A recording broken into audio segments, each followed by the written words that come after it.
Hello beautiful people of the internet, how are you doing today? My name is Jackie and welcome back to my YouTube channel. Today in this video I am going to be discussing the books that I read in the month of April. So how is my reading going? Mixed results, I would say. So currently at this moment of filming I am 3 books behind for my Goodreads reading goal, and I have been behind since January. I don't think there's been a single moment all year where I was ahead of schedule for my goal, and that has not happened to me since I joined BookTube. Every single year so far that I've been on BookTube, I have easily surpassed my Goodreads goal. I've kind of been steadily increasing the number of books I read by about 10 each year since I've been on BookTube. But not this year, I don't know. I've just been struggling a little more. I think that could be for multiple reasons. I've been trying to do other things in my life other than BookTube. I'm working now, I'm trying to socialize more and work on my mental health, so I think because of those reasons I haven't been reading as much. I've also been trying to increase my step count, and I'm not a big audiobook person, so for me, I kind of have to be sitting still to read, so those things could all be contributing to my struggling. Also, I think maybe it's possible that, I've just kind of hit my limit. Like, maybe the number of books that I read last year was just the number that works perfectly for me. I don't know, but point is, all year I've been struggling, and this is new for me. So let's just get to what I read in April. I read 6 books, which is good. However, that was only 1,625 pages. 2 of the books that I read were novellas, so not a super high page count. And my average star rating was 3.83. So let's dive into the books that I read this month. Most of them I read very early in the month because I was trying to finish all my library books before vacation, but I did write some notes down for myself so I would remember the main points I wanted to talk about. And I'm very grateful to the past version of myself for doing that, because if I didn't have these notes, I probably would not know what to say right now. So the first book that I read was When No One Is Watching by Alyssa Cole. This is a thriller that has received really mixed reviews, and I can understand why, because I personally had mixed feelings about this book. I think there were a lot of positives and also a lot of negatives, so I ended up giving this book 3 stars. This is a thriller that's about gentrification in a Brooklyn neighborhood, and we follow 2 main perspectives: Sydney, who has lived in this neighborhood basically her entire life, and also Theo, who has just moved into the neighborhood. I know a lot of people disliked the dual perspectives in this. Personally, I didn't mind it. However, I felt like the romance in this book was very unnecessary, and I kind of wished that it hadn't existed.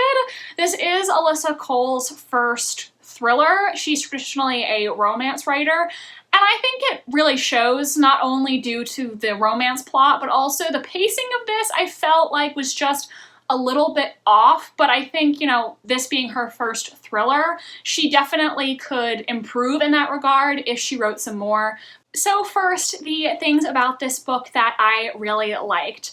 I felt like this book did this growing suspense amazingly well. It was very tense, and I do think this book would make an excellent movie. The blurb compares this book to Get Out and Rear Window, and I think that's a pretty good comparison because it is a thriller related to relevant racial issues in America, like Get Out, and also like Rear Window. It has this sort of, I almost want to say, claustrophobia. There's all these neighbors in this very close proximity, and there's this recurring, who is watching you, people watching each other through the windows. So you do have that feeling of being watched. I also really enjoyed getting to know the other longtime residents of Sydney's neighborhood. I feel like some of the side characters in this book were fleshed out really well. And a major plot throughout this book is Sydney wanting to create her own history tour to more accurately depict the history of Brooklyn. So you do get these little historical tidbits throughout, which was really interesting. So if you want a thriller where you might also be able to learn something while reading it, I think this is a good book to pick up. Now, the things about this book that I took issue with, like I said before, I think the romance was really unnecessary. I wish that the two of them had just remained allies and there had not been a romantic plotline. I didn't even really understand why the two characters wanted to be in a relationship. It just felt very odd. Even by the end of the book, I still don't feel like Sydney trusts him, and you really can't have a healthy romantic relationship without trust. And also there's this like really creepy bit in the beginning where we find out that like Theo's been watching her through her window because she doesn't close her blinds or her curtains evidently, which just was like creepy. Like if I dated somebody and I found out that before we were together they used to watch me through the window to see what I was doing in my living room, I would be like, we're done here. No thanks. Stay away from me. There was also a very, very explicit sex scene in this book that caught me so off guard, and I was like, no thanks. I've never read such an explicit sex scene in a thriller, I think, and this is not what I signed up for. Listen, like, people who enjoy reading sex scenes, you do you, I support you.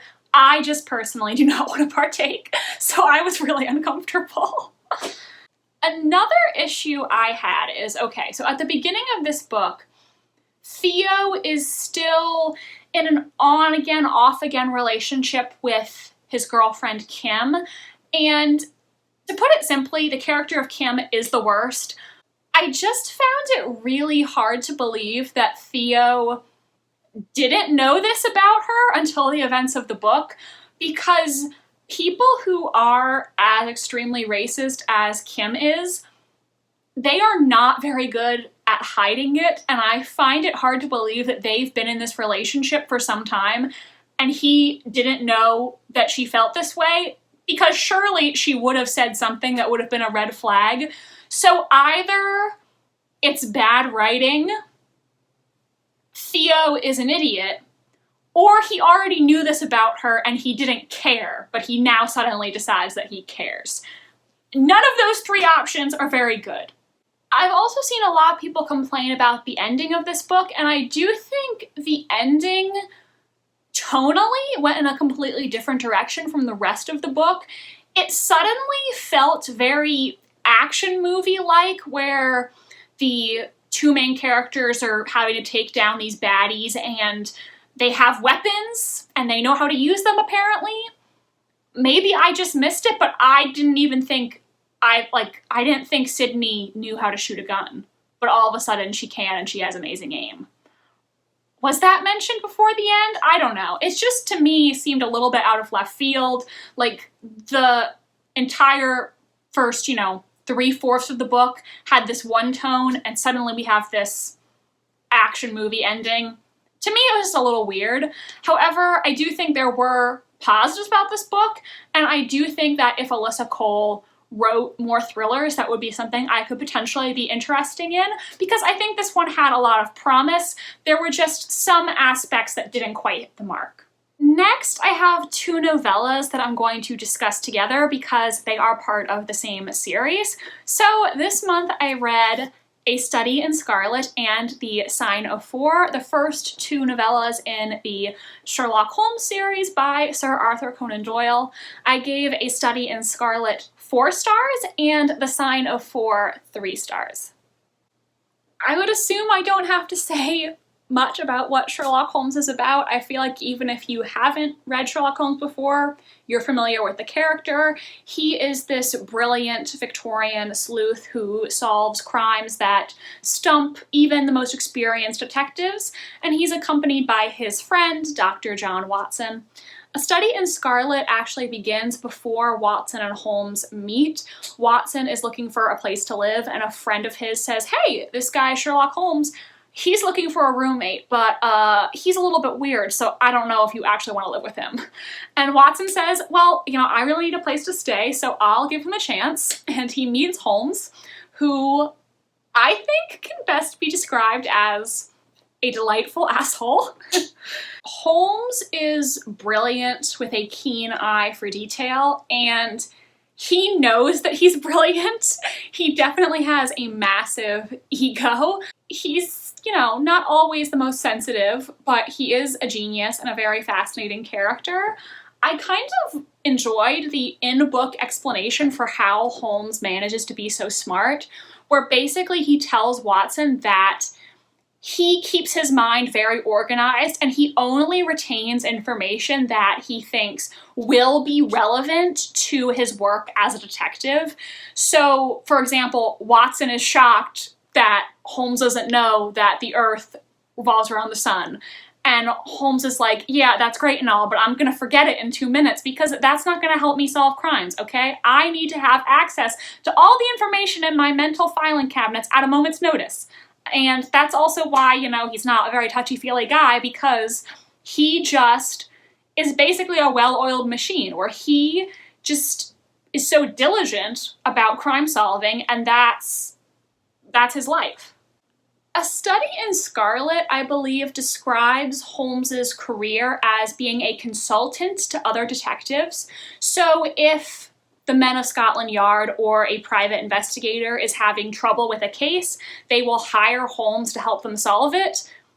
That then got kind of confusing because in The Sign of Four, he is hired by a private client. So is he a private detective or is he not? I don't know. That was a little confusing. But the premise of a study in Scarlet is that Holmes is hired by Inspector Gregson and Inspector Lestrade of Scotland Yard to help them with this case of a dead American man found dead in a bloody room. However, the man himself has no visible scratches, marks, stab wounds, or anything like that on him. So how did he die, and why is the room covered in blood if he is not visibly injured? This first novella was a lot of fun and a great introduction, I think, to the characters of Holmes and Watson. It was very easy to read, and it did have a interesting turn in the middle where we're suddenly flashing back to events in America several decades before that involve murderous Mormons. You did not hear me wrong. I said murderous Mormons, which is not what I was expecting when I started reading Sherlock Holmes, but it's what I got. Then the second novella, The Sign of Four, was okay. I gave this one 3 stars. I did not enjoy it quite as much as the first, though I don't regret reading it and I definitely still want to continue the series. This one sees Holmes being hired by this young woman named Mary. Mary's father either died or disappeared about 10 years before, shortly after his return to England from India. And recently she has been receiving a single pearl every month, and she doesn't know who it is that's sending these pearls. And so she wants Holmes to help her go meet this mysterious person who's been sending her these packages and find out what's up with these secret gifts. Is it connected to her father? That's the basic premise. Another major element of this book is Watson ends up meeting the woman who would later become his wife, and I was having major deja vu thinking about Murder on the Links by Agatha Christie, the second Hercule Poirot, and I did hear that the character of Hastings in Poirot was meant to be a Watson-like figure. And it seems like Agatha Christie was really copying major plot elements from The Sign of Four. I don't mean she was literally copying the plot elements, but if you just compare them, this is the second Sherlock Holmes. Murder on the Links is the second Poirot. Both of them involve a case where Watson and Hastings end up meeting a woman they will fall in love with and later end up marrying. So you can kind of see very similar plot elements. I did not find the mystery in The Sign of Four quite as intriguing. I also had an issue with how India is depicted. It just demonstrates very period typical attitudes. Obviously, I think it's important to recognize that society was very different in the past from how it is now, and I do not think people should go around saying no one is allowed to read Sherlock Holmes anymore because of this. But also, as a modern reader, the way race was handled did make me uncomfortable, and I think that's important to mention and not gloss over. Being a Victorian British nobleman, Sir Arthur Conan Doyle definitely reinforces the view that Britain is somehow a more civilized society than many others. So India and the people of India are depicted as not being as civilized as the British. So I just think it's important to acknowledge that this is not a very sensitive depiction of the Indian people or what their society was actually like. And that doesn't mean that we're not allowed to read Sir Arthur Conan Doyle, but I think it's important to acknowledge that it does have a very outdated view on race, and it's totally understandable if as a 21st century person you're reading this and it makes you uncomfortable, because it is a very outdated and racist view. We can now recognize that. Next, I read Fatal Throne, The Wives of Henry VIII Tell All, which is an anthology edited by Candace Fleming. This is young adult, so I wasn't sure if I would really love it or not because I have been gravitating away from young adult in recent years. However, I overall did enjoy this, and I ended up giving it 4 stars. Being someone who's been interested in Tudor history since I was very young, I don't think I really learned much from this. However, I think if there is a teenager in your life or someone who enjoys young adult fiction and they want a good introductory book on the 6 Wives of Henry VIII, this could be a good start for them if they're interested in young adult historical fiction. This is an anthology, and you get perspectives narrated by each of the 6 wives. I think the Anne of Cleves chapter was my favorite in here, though I think all of the wives were portrayed well, and I think fairly true to their historical characters. I did want a bit more from the Anne Boleyn section. She is personally my favorite of Henry VIII's wives. I have been interested in her for so long, and I think the reason I became so fascinated by her is because she's often vilified, but she was actually a much more complex person with positive and negative qualities and just a very fascinating personality. This book only depicts Anne Boleyn's time in the Tower, with some very brief flashbacks to right before her imprisonment or her early courtship with Henry, and I just don't think that section fully captured the essence of her and her personality. And then when you get the perspectives of the other wives, they're not really doing Anne Boleyn any favors, which does make perfect sense because obviously Catherine of Aragon and Jane Seymour, they're going to be biased towards her because Anne Boleyn is the one that Henry left Catherine for, and then he left Anne for Jane Seymour. So they were romantic rivals. It would make sense that they wouldn't like her. But there was even one section which referred to her as having beauty as black as her soul. And when I read that, I was like, oh my God, harsh. Don't do my girl Anne dirty like that, okay? She did not have a black soul, all right? And being the Anne Boleyn stan that I am, I think that just bothered me a little bit because I know a lot of people who read this book probably weren't Tudor history experts, and this might have been their first way to dip their toe in this time period, and I hate to think that a lot of them might have walked away with a inaccurate portion of who Anne Boleyn was, just to how she was depicted in this book. I wish there had been a little more depth because she was a fascinating woman. I also just realized I wore a floral shirt today and it kind of matches the flower on this book, so twinning. Also throughout this book, there are chapters from Henry's perspective, which I personally found really interesting to read because I think the author did a good job at capturing his perspective, and it was fascinating to see how he attempts to justify his actions to himself and to the reader. So I really enjoyed those parts as well. Ultimately, this exceeded my expectations, and if you know someone who is interested in trying Tudor-era historical fiction for the first time, I think this would be a good book to recommend. Now, my favorite book of the month. Oh, I am so happy. I read A Treacherous Curse by Deanna Raybourn this month. This is the third in the Veronica Speedwell series, and this was my favorite book in the series so far. I gave it 5 stars. Look at how happy I am just thinking about this book again. Oh, I love this series so much. I can't think about this series without smiling. It just brings so much joy to my reading life. So this is a series of 1880s set historical mysteries. The main character, Veronica, is a Victorian lady adventuress, and she and her colleague Stoker solve crimes together. In the first book, they form a very tenuous partnership after circumstances throw them together. They don't fully trust each other, but by the time of this third book, they've developed a closer bond and they often work alongside each other.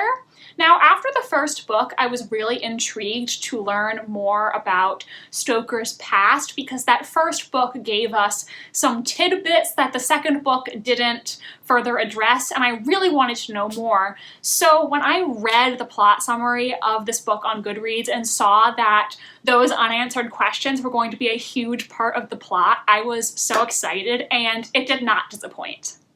Basically, the premise of this book is that a man has recently disappeared after leaving an archaeological dig in Egypt, and this man is actually Stoker's former best friend who is now married to Stoker's ex.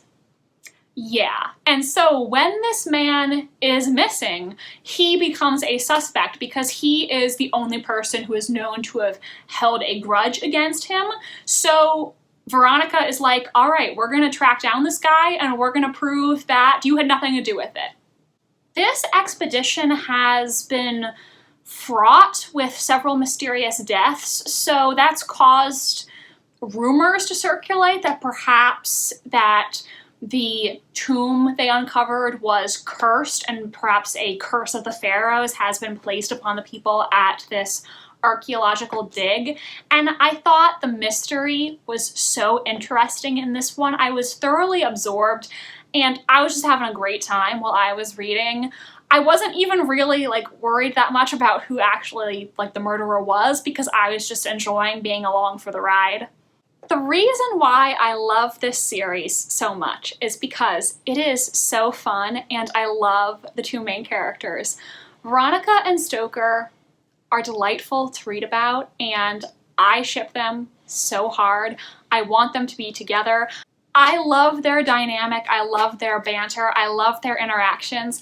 And though these two stubborn fools have not admitted that they're in love yet, I did not leave the book feeling disappointed. I loved their interactions. I felt like my shipper heart was being well fed in this book, okay? So I will definitely keep reading the books in this series. Luckily, I have several more that I still have to read.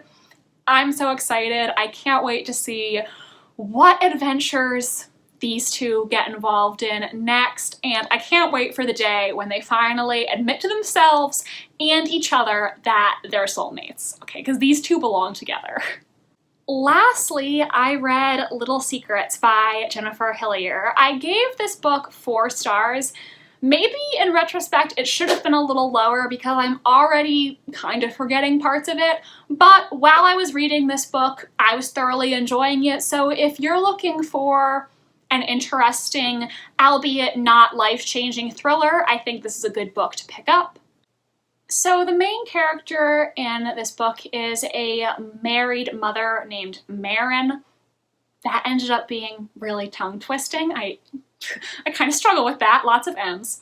And one day while Christmas shopping, her son is abducted and she's left reeling, not knowing what happened to her son.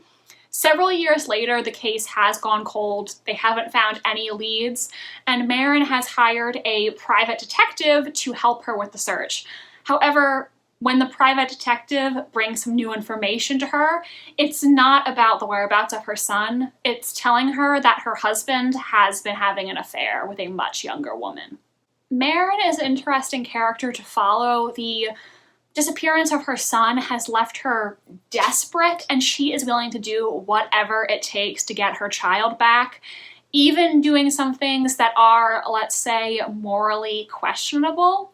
There were parts of this book where the plot went in a certain direction I wasn't expecting, and I would just be like, wait, what? And there were also some plot twists that made me go, wait, what? What is happening right now? And when you're reading a thriller, that's always good. Like I said, was this book earth-shattering? No. Is it gonna be one of my new all-time favorite thrillers? No. But if you're looking for an interesting thriller that's pretty easy to read, has some twists and turns in the plot, I think this is a pretty good one to pick up, so I would recommend it to you. And when Jennifer Hillier's next book, Things We Do in the Dark, is released very soon, I will be interested in picking that up.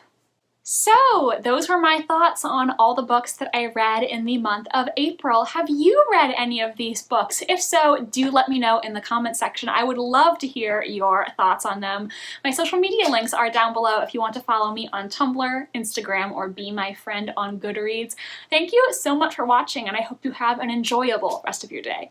Bye, and I'll see you next time.